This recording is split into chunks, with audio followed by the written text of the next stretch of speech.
So you mentioned, but you didn't really mention this, basically how you've transitioned. You made a lot of really big transitions going from college to post-graduation with not taking things as seriously as you would have liked to basically being a baller. So I guess my question, because this is something I've kind of been struggling in some areas, is how to make things into habits. So like how to go from waking up to 10 in the morning to waking up at 6 in the morning every day, how to like do your book reading and exercising and just being on top of everything. Yeah, it's not going to happen overnight. Mm-hmm. And so I read a book for the first time that it wasn't a book report, it wasn't required. I read the first book ever in that situation would have been around August or September of 2017, so a few months after I graduated. Mm-hmm. And that was one book, and it was a 100-page book. At this point in life, and for many people, I mean, that's a book you read in the afternoon, mm-hmm. or you read that on a weekend. It took me 3 months to read it. This year alone, we just started month 5, and I'm on book number like 6 or 7. Mm-hmm. Of just this year alone. The compounding effect of that is 2017, I read 1 book. 2018, I read a whopping like 4 books. Mm-hmm. But at the end of 2018 was when I read like 2.5 of those in a 3-month period. So it was just something that happened gradually over time.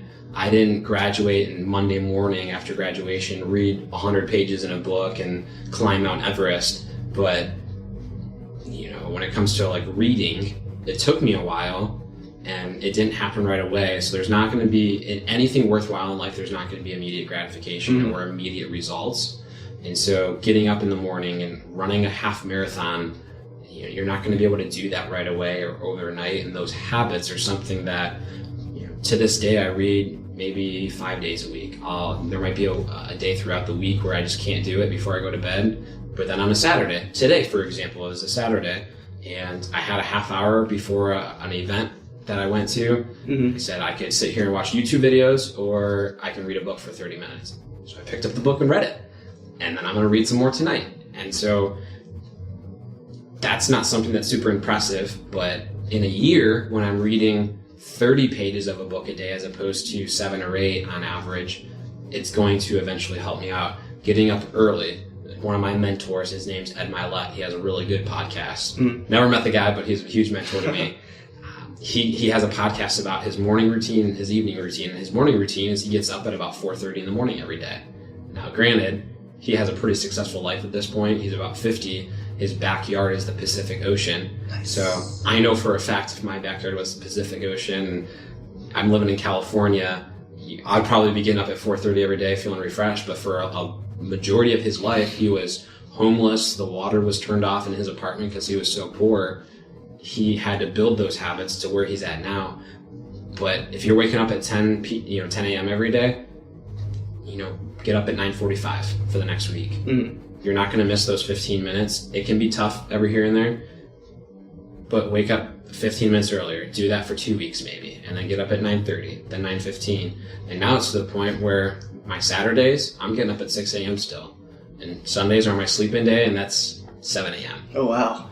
And a lot of people don't believe me when I say that, but right now, I just got to build those habits. And when it comes to building habits, ask yourself, what's going to help me get to where I want to be? Sleeping in for another hour, or getting up and moving, getting up and taking action, getting up and watching YouTube videos about how to make video games. Yeah. Or getting up and researching on LinkedIn, okay, who are 3 people I can connect with today that might help me get to where I want to be. And you'll just use subtle, small things like that eventually will compound over time. Yeah. So is there like anything, would you say you're kind of in a mode where you're just kind of going in cruise, where you're letting things happen, you're just going with the goals you have set, or is there anything that you're pushing yourself to do more of, or how's that kind of going? Absolutely. I'm at the very beginning stages of all of that. By no means am I this iron machine. I'm 24. I've got a long life to live. And hey, you know what? I still have flaws. Today, for example, I said, hey, I got up at 6 a.m. I got up at 6 a.m. and I sat there for 10 minutes in bed. And then I got out of bed. So I'm not perfect. The alarm went off. I could have easily slept in until 8, but the alarm went off, and eventually I'll get to the point where the alarm goes off at 6, but I'm waking up at 5:59, and that's my goal. But you're never going to be perfect. No one will ever be. no one will ever be perfect. So there's going to be days where I don't get my reading in. There's going to be days where I'm supposed to run and I just can't do it. But being able to push yourself past, you want to be able to get to a point in your life where you're building the habits and traits where you don't want to do something and you do it anyway. So I don't want to get up early in the morning, but eventually after doing that for 52 Saturdays in a row, it's going to get to the point where my mind's going to say, my body doesn't really want to get up right now, but my mind's going to do it for me. It's just going to subconsciously just do it. And so I'm not perfect, and it's going to be probably another 2 to 3 years of just continuously trying to build that as a habit before I can actually get there. Mm-hmm. That's definitely like one of my biggest weaknesses is waking up. I always like have a goal to wake up super early, and then I don't. So that's my big. What I've done is I'll put I'll use, for example, my phone as an alarm clock. Mm-hmm. I'll put it at the other end of my room. I won't put it on my bed or on the nightstand right next to my bed. I'll put it at the other side of the room so I can get up, get out of bed, walk to it to turn it off. I'm gonna have to try that. And sometimes it works, sometimes it doesn't. And so now I put my phone in the bathroom, not even in the same room as me. Is it loud enough, or? And so I have an alarm clock, but but like your phone, okay. Yeah, so my phone's completely away because it's easy to just grab that, and I'm just gonna hunker back in bed. Yeah. But I have the alarm clock go off, and there's some days where I'll go and splash cold water on my face, or I'll drink a cold glass of water, and that'll wake me up. Mm-hmm. Or I'll throw a pump-up song on real quick, or I'll do like 20 push-ups or something. And you just do something to get moving right away. There's about a 2-minute window where your eyes open up in the morning, and if you just do something to move, you're awake. Yeah. But if for that 2-minute period you contemplate, it's not happening. It's not happening. And so you gotta fight that urge right there. And so it doesn't happen every day for me yet, but I'll get to that point. Do you have like any specific like noise you use for alarm? Or is it just like the default? No, it's just the default stuff. And so it's nothing simple. And so the alarm clock, I'm a light sleeper and I'm a morning person. Mm-hmm. I can sleep in myself by all means, but when it comes to the alarm clock, it'll just make a subtle noise. And normally it's that first noise that wakes me up and I'm able to turn it off before the next like ring goes off. Mm-hmm. And so I kind of play a little game with myself. Hey, can I turn it off before the next sound? Mm-hmm. Because if I can do that, I'm moving. I'm alert right away. Yeah. I got to turn it off right away. And it gets you moving in the morning. My alarm clock is the classic Soldier Boy. Yeah. And so my goal is to always have it turn off by the end of you before it actually goes into the song. Yeah. Actually, that's a good way to wake up. For sure. All right, so that kind of wraps up the interview portion. Now we're going to get into the game segment. So we're going to play 2 games, and it is your goal to score as high as you can. Each game, I'll judge your performance on the scale of 1 to 100, giving you a maximum scoring range of 200. I'll then give you your score and let you know where your placement rests on the official straight out of college ranking list of champions. And so I have high hopes that you're probably going to be ranked first for this one. I think so. I have good confidence in you. So the first game is called BS. So this stands for Bad But Smart. For this game, I'll ask you a series of questions that you're probably not going to know the answer to. It is your job to give the best BS answer that you can think of. So basically, it's as if you're going into an interview, blindsided, zero preparation. You have to just ask the questions. So I have to ask the questions? Or no, you have to answer the questions. Okay. Are you ready? Is there a certain time? Yeah, let's do 10 minutes. Right. Cool. And we are going. All right. Hello, Alec. Welcome to the interview. Thank you. So, did you have an opportunity to review the job description? I did. I really think that I'll find myself to be in line with what you're looking for as a perfect candidate. The 3 areas that you're looking for are directly what I find to be core principles of who I am as a person. Okay. Now, how would you advocate for a patient who is in pain and the physician is refusing to order pain medication? Can you restate the question, please? Yes. So, you have a patient, and the person that's in charge of the patient isn't giving him any sort of medication, even though the patient's asking for it. What would you do? If I was the patient? If you were the person assisting the physician. So I was assisting a physician. So like a nurse or something. I would forge their handwriting and signature so that I could give the prescription to the patient. Okay. Well, it's a good thing you're not a nurse. Physician assistant. Physician's assistant. What color is your brain? My brain is pink, but also red, because there's blood on it. I think it's gray. White. Is it white? White. Well, in the cartoons, they're pink. Okay, so how do you convince a CIO of a utility to care about energy efficiency? Well, if they're in charge of information, a CIO, they should be knowledge of all things. So if they're going to be a knowledge of all things, efficiency is the top thing, because it's going to save money. It's going to utilize the resources to its most efficient potential. It's not going to have to waste things on an information level. It's going to produce more production in a quicker manner. They're not going to have to pay as much money because they're going to get stuff done quicker. Or you're going to be able to send stuff out in a higher volume. So more profit for the company. Interesting. Let me just write that down. Take some notes.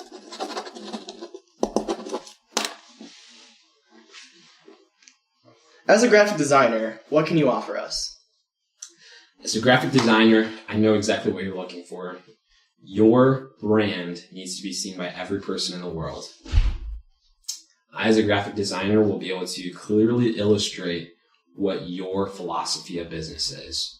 I will be able to design a logo, a brand, and a website that will clearly demonstrate and illustrate what it is that you're looking to put out for the public that will be useful for everyone, not just specifically targeted groups of people. Okay, and a follow-up question. What is your approach, let's just say, for making a logo? Like, what are the steps that you take? So, like, software that you use, shapes, colors, just really technical stuff. It's different for every person that I work with, for my clients. So if we were looking to create a logo for your company, what I do for each person is I get info from you. I ask you questions to elicit what your company's mission is, what your goals are, what your personality style is as a culture. From there, I can then illustrate what it is that you're looking to promote. I don't have a computer program. Everything's hand-drawn and then digitally created. That's a good answer.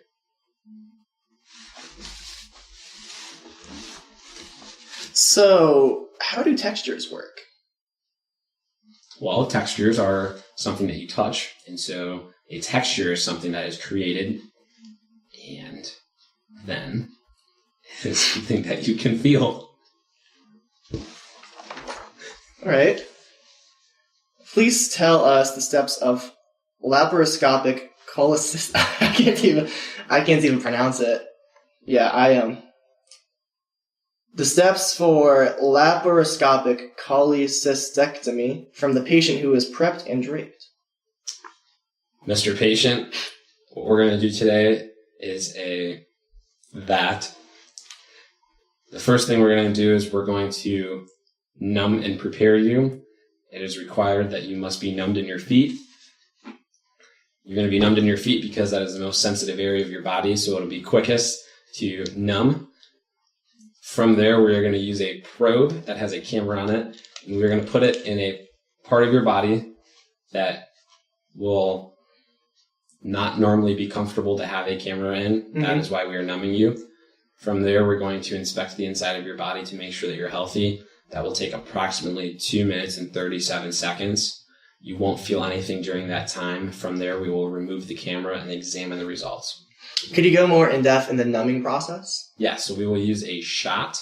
We will use a needle with a liquid that can't be discussed because it's private to medical people only, so you can't know the name of it.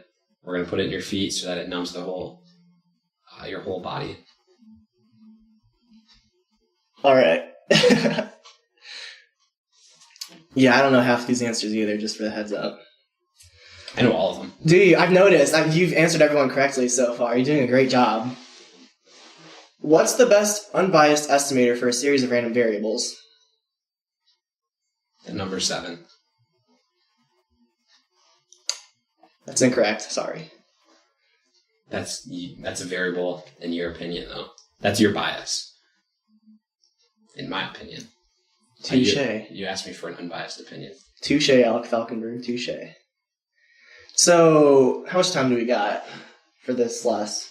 2 minutes, 34 seconds. All right, cool. So, I'm going to ask you a 2-minute question. I want you to fill in that time. So you have a birthday cake, and you have exactly 3 slices to cut it into 8 equal slices. How do you do that? So thank you very much for that question. In 3 slices, I will create 8 pieces of cake. Correct? Is that what you're looking for? Mm-hmm. And I'll let you know on times. I'll just give you 1 minute, 30 seconds, 10 seconds. Okay. In 3 slices, I will create 8 pieces of cake. Mm-hmm. First one will be a cut directly down the center. That is something that will create 2 pieces, so 2 equal halves. I'm with you. So the next 2 cuts will be very defining cuts because it's going to be an abstract cut. An abstract cut is not your standard straight line. Therefore, those 2 cuts will be the equivalent of 2 normal straight cuts. So that first abstract cut will be going down one part, and then it'll curve, and then also continue. One continuous cut will then make 4 pieces over there. Well, I mean, if you just do a straight cut, that would already make 4. See what I'm doing? Mm-hmm. But so you do one in the middle, and then you do one kind of loop-de-loop that kind of goes around it. That would make 4. No, it wouldn't. Or like, what kind of shape are you making? Is it like a roller coaster, or like a kind of a cosine? Yes. Okay. Well, more tangent. Tangent. Yeah. Okay, so it's more of a... Yeah. It's okay, the opposite of I got you. Yeah. So because of doing that, going loop-de-loop, there's going to be more than just your straight line. I got just you. 4 pieces, yes. This is basically you're setting up for that third cut. Yes. And then the third cut is just a straight line to then assure that we do have exactly 8 pieces. Okay. Now, you've gotten the 8 pieces down, but I think the part you might be leaving out is they have to be 8 equal pieces. Are these equal sizes? Of course. Okay. How would you not cut it equally? Perfect. Perfect timing. Cool. So, for that first round, out of 100 points, I'd say you did pretty well. On the scale of 100, I'd say this is tough because, like, you're setting the standard, you know? I always set the standard. I don't want to give you too high of a point because then if someone is better than you, you know? So, I'm thinking for that one, that was a solid, I'm going to be strict, so I'm going to say 85. But that means someone has to do better than you to get the 85. So, 85 is really good. I feel like that's a pretty high number. Like, that's a B, but B's get way more than degrees in this. They get a degree and a pay raise at the beginning. They get a signing bonus. That's right. Cool. The last game we're going to be playing is called Interview Opposite Day. We're going to do 10 minutes for this one as well. Basically, it's in the word of it's called Interview Opposite Day. So what you want to do is I'm going to give you another interview, and I want you to answer every question the exact opposite of how you would in an interview. Naturally. So, yeah, sure. Cool. So let's get started. You want to start the time, and we're gonna get rolling. I don't want to start the time. There we go. You're doing it already. All right. So why are you applying for this position? I don't want to work here. Off to a great start. Can you tell me a little about yourself? I'd like to hear more about you first. This is gonna be a quick interview. All right. Just keep in mind we have 10 minutes of this. So. Well, then you better start talking. Okay, well, a little bit about myself is I'm looking for a candidate that well fits the position. Would you like to explain why you think you'd make a good candidate for this position? Not really, but I guess I'll talk anyways because I like to talk about myself. So I'm lazy. I often don't show up to things on time. I'm not very organized. I'm not a team player. Mm-hmm. I hate other people. I'm really focused on just making money as opposed to working for someone. I'm only here today because I want money and a means to my own end. All right.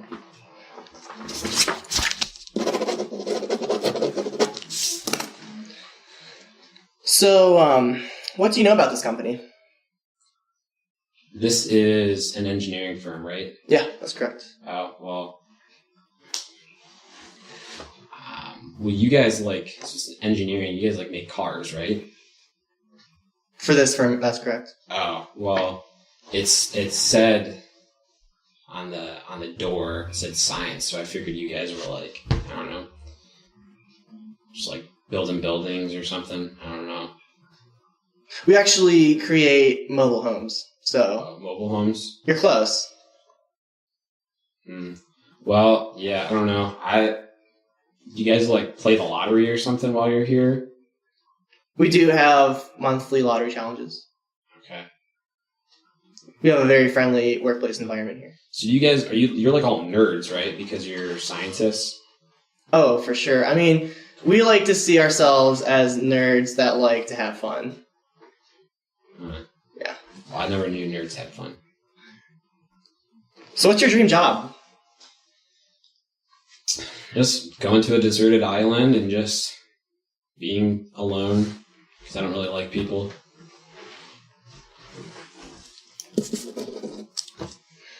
Where do you see yourself in 7 years? Dead. Why are you leaving your current job? Because I got fired for pooping in the sink.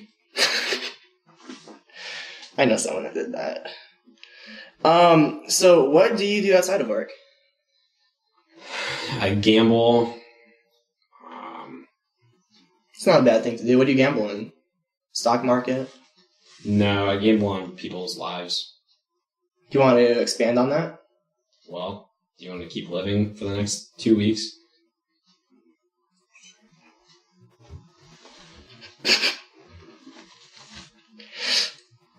Are you... God damn it. Are you planning on having kids? No, kids are really stupid. I might have been one when I was younger, but even then I hated kids. What do you think we can do to better stick out from our competition? Give more money to your employees and less profit for the overall company, and serve alcohol all the time. It's not about an answer, honestly. There's actually... Okay, side topic. There's actually this place I almost applied for. Well, I did apply for it, but I didn't get the job. But they actually do have, tap beer, at the workplace. I may or may not be slightly upset that I didn't get an interview. All right, back on topic. Why was there a gap in your employment history? So I was in jail for robbery. Well, you got out of jail. Did you learn your lesson? No. I already stole a couple pencils from here. So why were you fired from your previous job? Because I pooped in the sinks. It's all coming together. All right, please talk about a time you exercised leadership. Well, that's a wonderful answer because leadership is just such an invaluable thing. When I robbed the bank 10 years ago, nobody around me really wanted to do it, and so it motivated me to take charge, and I bought all the guns and the tape, and I even knitted all of the sacks to put money in. And I was handmade. Wow. I just really was passionate about robbing a bank. And yeah, we only got $3 from the bank, but I was the one that did it. No one else wanted to do it. So lead by example, bro. When you think about it, you probably saved money when you made your own bags. Yeah, So that's probably another $10. At least. This interview has taken a turn for the worst. This has gotten dark really fast. All right. What would your first 2 months look like in this role? Very easy. I would probably show up late every single day. I wouldn't show up on time. I would take a 2-hour lunch break. I wouldn't help anybody on group projects. I'd leave early. So you'd say you're an independent worker and maybe you like to get here late just because you really want to push yourself to get work done faster because you like to work under pressure? No, I'm just really lazy and don't want to actually be here. So what type of work environment do you prefer? A hostile one. Can you elaborate? Yeah. All right. I'm ready for you to elaborate. I'm being hostile. Alrighty. Why should we hire you? Probably shouldn't, but if you don't, I'll rob the place. Well, you certainly have experience there. What is the most influential form of media today? The dark web. Bitcoin. If you had to pick, which one would it be and why? The dark web, because there's a lot of people that follow it. Information can get out quick. Is there anything that you've specifically been using the dark web for? Can't tell you over an interview. This can be off the record. I'm in a current litigation right now. My lawyer says I can't speak about it. We're off the record though, so it's okay. I plead the fifth. All right. So are you interviewing with any other companies right now? Yeah, you're a direct competitor. They offered me $100,000 for the same position. So then why are you here? To get more money.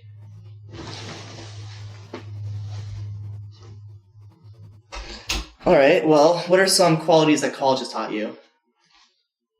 Well, when I was slamming beers with my frat bros, it taught me that sometimes you just got to persevere when you don't want to keep going. I'd be at beer 10 and Timmy was just turned his visor around and was wearing his Sperry's, and he took his sunglasses off in the dark room and said, "Bro, you just got to keep chugging." And so you just got to keep working hard. And, you know, and in college when I'd meet a girl at the bar and she just wouldn't give me her phone number, I just learned you just gotta be consistent. And so you just gotta keep asking her out and keep asking for her phone number. And, you know, I learned really good sales tactics when I wouldn't show up to class and do my homework, and I'd convince my teachers to give me a passing grade. All right. So we have 20 seconds. Sell yourself. $5. 10. $4. $350. $100. Deal. All right. That wraps up that. I'd say that was pretty good. You did a pretty good job at not selling yourself. Even before we started, you were already off to a pretty good roll. Again, that was really good. There's a few times I tried to play it against you, but you stayed persistent. What would you give yourself? I'd give myself 101. 101? See, I think it's really good. I think just because this is the first episode, you are the standard. I think those are both really good. So 85 is going to be the number to beat for both of those. Okay. So overall, you have a total score of 170 out of 200. I think that's pretty good. That's good. It gives other people room to do better, but then also for everyone that sucks. Yeah. Fun fact, 170 out of 200 is the same as 85 out of 100. Interesting.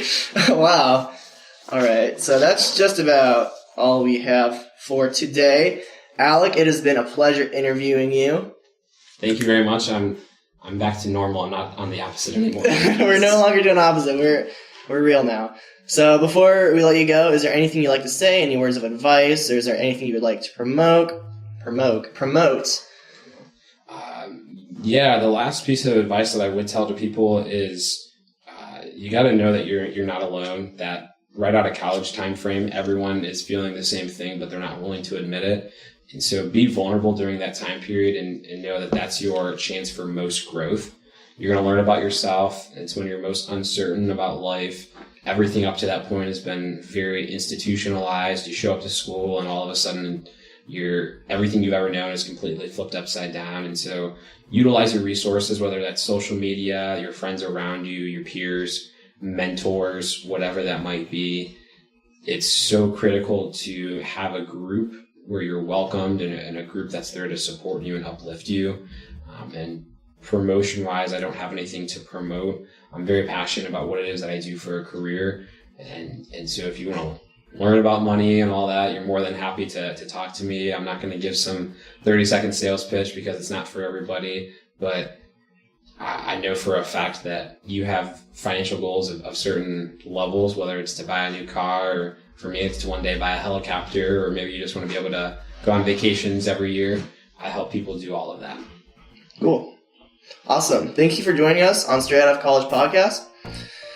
Hey audience, if you have any questions, recommendations for guests, or you'd like to be a guest, feel free to contact us at our email, soutofcollege@gmail.com, which is listed in the description. Also, if you'd like to support the podcast, please go check out our GoFundMe account in the description as well. All the proceeds go towards the podcast, which pays for better equipment and other fees for creating a higher quality and more accessible podcast. All right, cool. Thank you for listening. Thank you, Alec. Thank you for having me. Sweet.